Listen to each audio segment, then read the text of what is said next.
Hello Virgo, and welcome to the Green Woman Tarot. This is a reading for you for the second half of December 2020. So it's not just a weekly reading, it's for 2 weeks and a little more. And that's because at this time, the run up to Christmas is always very busy, not only for me, but I'm sure for you as well. And then celebrating Christmas and recovering from it, I'm worried that I won't have time to do a weekly reading for each zodiac sign. So I'm just doing a 2 weekly reading now, a fortnight reading now, to get us through to the end of the year. And following on from that, I will most likely do fortnightly readings from now on anyway, because again, time is an issue for me right now. I've got a lot more on than I did initially when I started this. So, having said that, Virgo, this is your reading for the second half of December 2020, and it's a general reading just to see what sort of energies are around you at this time, to see what's on the cards for you. But before we delve into the tarot reading, I need to consult the oracle.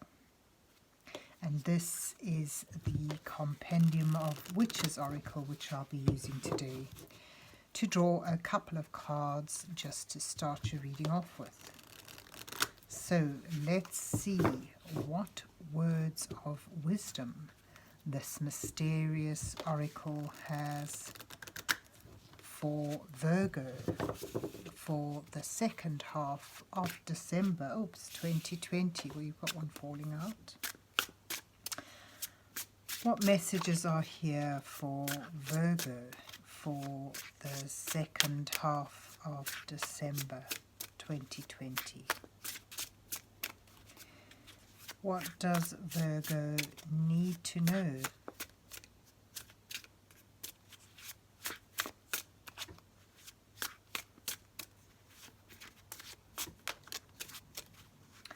So I'll just draw your second card straight from the pile that I choose, which I'll go with this one.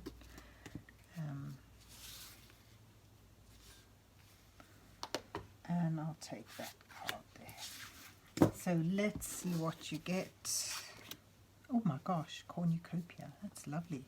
So you've got the listener, which is about actively observing what is around you. Not just hearing things, but listening for them, and then being able to process and impart that in a useful way for yourself. So it's from careful observance, careful listening, and being able to see things you otherwise wouldn't do if you weren't actively paying attention, actively listening. So it's a card that speaks of observance. And then you've also got cornucopia, which is just a lovely message. This denotes a bounty coming into you. So, some sort of harvest that is now ripe for the plucking, ready for reaping. So it implies something that you've put a lot of work into, that you've nurtured, something you've manifested and grown, now coming to fruition in a abundant way. So that's beautiful. So it's the listener and cornucopia from the oracle. So let's see what the rest of the reading entails as we ask what's on the cards for Virgo for the second half of December 2020. What messages are here for Virgo for the second half of December? What does Virgo need to know?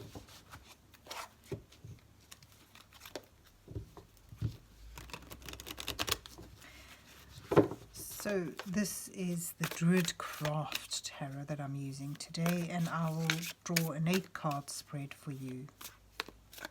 The first 2 cards depicting you, where you are now in your situation, and then the second 2 cards highlighting the challenges that you face at this time, and then the following 2 cards offering some guidance from Spirit, and then the last 2 cards revealing your possible outcome. So with cards flying all over today, let's see what you get. You have the Moon. Let's move it down a wee bit. And the 8 of Swords, where you are now. Then the 2 of Swords and the 2 of Pentacles show your challenges at this time, and your guidance from Spirit is the 10 of Swords and the King of Pentacles. And then you have Kernanus and Rebirth at the bottom of in the outcome position. So Kernanus is normally referred to as the devil, but in this deck he's Kernanus. And then you've got the Chariot at the bottom of the deck. So this is the underlining energy, which denotes harnessing 2 different energies, aligning them in order to move forward with a sense of purpose and determination towards success. So this is ultimately a success card, and it shows getting back on track, being on track, and moving forward towards success, perhaps even leaving something behind in order to surge forward with a sense of passion, purpose and drive. But you start off with here fairly stuck. The 8 of Swords indicates being held back or hemmed down by mental issues. So it's all about how you perceive your position at the moment, and if you're able to change your perception, release that blindfold that is preventing you from seeing things in a new way, and through being able to see things in a new way, finding a solution, finding a way forward from being stuck. And you've also got the Moon here, which speaks of, a lack of clarity, uncertainty. It seems that I get a sense from this,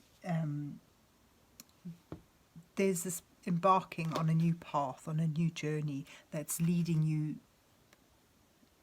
somewhere you have no idea, no sense of certainty of where it's actually leading, where it's taking you. This is a card that urges you to tap into your intuition in order to find the way, to embrace that unknown, go forward with, although it's sort of with a sense of trepidation because of the uncertainty, but this particular moon shows a very clear path, a very clear journey ahead of you. And, the listener links in well with that, because that's also about tapping into your intuition in order to perceive things in a different way, to hear, listen carefully, to observe intently, and allowing your intuition to guide you as well.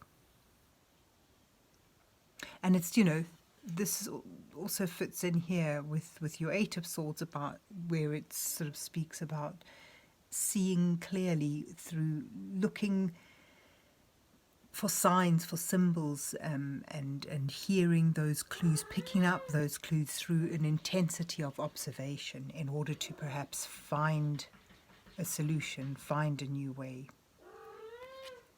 Right, so that goes there. Let's put that there for now. So there you are in a position. Things are unclear. There's this perhaps a sense of fear of the unknown. There's this uncertainty. Which way to go is unclear. And I say that here because you've got the Two of Swords, which clearly depicts being at a fork in the road, at a crossroads, and needing to make a decision. And again, this character is blindfolded. You see her from behind, but there she is. She is not using, she's not seeing the entire picture.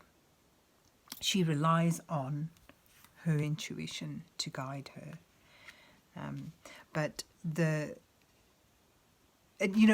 is I'm just staring at the picture, just beautiful, beautiful picture. There's two choices here and neither of them seem clear. They both lead into unknown territory. So there's that hesitation. Which way do you go? Which is the right answer? And the deeper message of this is the longer you stay in this position of uncertainty, afraid to move forward, afraid to make a decision, the longer nothing gets done, the longer you stay there. So the challenge there is to make that decision and choose a path and move forward with a sense of self-assuredness. The idea here is that you use, because you can't see all things clearly, you need to tap into your intuition to help you, to aid you, guide you in your decision making. So that sort of fits in really well with the Eight of Swords, that sense of being trapped, that inertia. And what you need to do is, Swords energy is all about the mind. It's about how you perceiving it, how are you seeing it, how are you taking it in, how are you observing things. So you've also got the Two of Pentacles here, which is about gaining or keeping a sense of balance. The Two of Pentacles depicts someone on solid ground, although around her there's flux, there's stormy, there's change and storminess. I don't know if you can see that nicely, but there's ships in the distance that have been tossed about in the sea. So around her there's flux, and yet she maintains a sense of balance through being able to be malleable, adaptable perhaps, juggling energies, juggling resources in order to remain stable and secure. So there's your challenge, two cards that speak of balance. So it's getting a sense of balance, seeing things in a different light in order to make a decision and making that decision clearly and decisively. And your guidance card here suggests that something needs to come to an end. Something is inevitably coming to an end here. And that end may be difficult. It may be full of anxiety and may involve a sense of defeat. However, the idea with the Ten of Swords is that although there's this ending and it may feel like ruin at the moment, it may feel catastrophic and devastating, it brings on a new beginning. The new day is dawning after the night. The dark clouds are lifting. Things are beginning to brighten, and again, a change in perspective of how you see things, how you observe them, may enable you to make the most of an ending that is otherwise difficult. The King of Pentacles suggests that you have the ability to bring something forward through to fruition in the end. For some people, that may simply depict someone who can guide you at this time, and that suggests that this is someone who is well established, who is perhaps an elder, someone who has very good business acumen and who's generous in heart and able to assist you and guide you through this change, through this ending, in helping you make this decision with clarity. This is a card full of warmth, comfort and fruition. So there's your guidance, seeing a possible new beginning that's emerging from a difficult ending. And looking out, again, there's this listening, looking out for perhaps small signs that there's help about, and then being able to accept that help and use it to help you bring yourself up to build on something, to change what you need to change, and embrace this new beginning in a positive way. Where does it take you? Right, so Cernunnos, the devil, always a difficult card for some.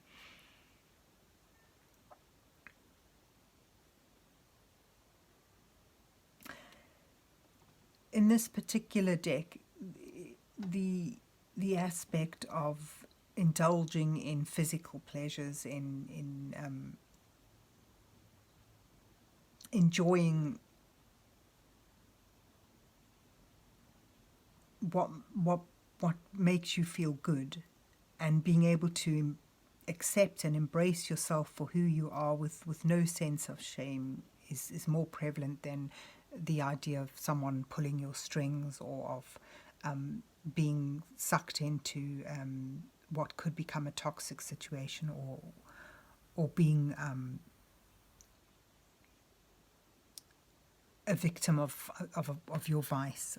When I look at this card here, I look at it in the spread, and I'm thinking what it means. I think it takes you to a point where you're able to embrace the dark and light of your side, get that balance, take the good with the bad, and be able to find that you're comfortable with who you are. Because there's a great sense of change in this whole spread. You've got the rebirth card, which in other decks is called the judgment card, and this is particularly about rising up again from an ending which may be difficult, and emerging as someone new, rebirthing. Finding that new identity, and embracing who you are, rising up with that, and enjoying this new beginning that it brings, this new potential for a new way forward that's different, that's, you may well have had anxiety and difficulty in leaving something behind, and that's connected to needing to make a decision, to choosing a path. And that's a path that you're uncertain about. But it brings you, if you're able to make that decision, strike out on that new direction, or in that new direction, you're able to find yourself at a point where you can reflect on the past, and from that see that you've actually risen up again as someone new. You've reinvented yourself. You're emerging from a dark place, renewed, ready to face the next day. And this sort of comes with, there's the bounty, there's the harvest, that celebration in finding a sense of wholeness in yourself, and in enjoying that new identity. And the cornucopia actually fits nicely with that, as I said, that whole aspect of being able to enjoy what pleases you without any sense of shame. I'll put it over there.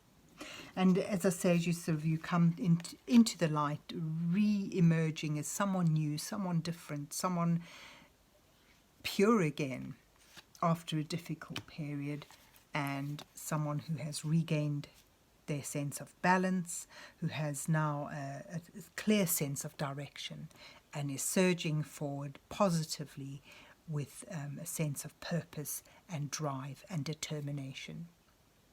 So there you have it, Virgo. I hope you enjoyed your reading and that it resonates with you. And if so, please remember to hit the like, share and subscribe buttons, and then enjoy the rest of the year, and God bless you till we meet again.